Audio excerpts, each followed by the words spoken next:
One of the questions I get asked periodically, both as a pastor and also as a professor, is, Chip, what do we do with the difficulties of life, the sufferings of life? And I try to talk about these things from time to time. But one of the things I can tell you about suffering, and one of the things I can tell you about issues in life, is if viewed properly, what they do is they actually start to detach our souls and our spirits from this world, because this world's not beautiful.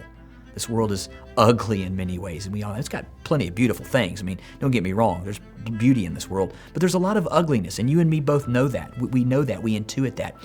One of the things that suffering does, and difficulties do, and pains and problems and illnesses and diseases, they start to prepare our hearts to detach from this world to the place that we're going to spend eternity with, and that's with God, where none of these issues and sufferings and problems are.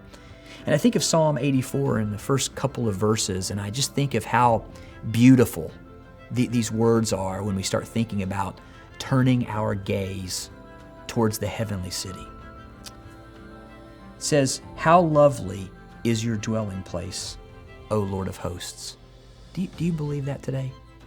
Do you believe that being with the Lord and dwelling with Him forever is beyond anything that we could ever imagine? The psalmist does. He goes on to say, he says, "My soul longs, yes, faints for the courts of the Lord. My heart and flesh sing for the joy of the living God." There's something beautiful about getting our gaze on Jesus and on the heavenly city and not on the things here on the earth. So just ask yourself this question, and it's a good question to ask. Am I really longing for the things of this world, or am I longing for the things of the heavenly city? What I can assure you is this for a fact. When our gaze is in the proper spot, it is the best life we can possibly lead. Doesn't mean there won't be issues, but there is a fullness of joy that comes into our hearts when our eyesight is properly aligned. So would you take a moment today and just spend a little time with God and say, "God, help me to put my eyes on the things that really matter."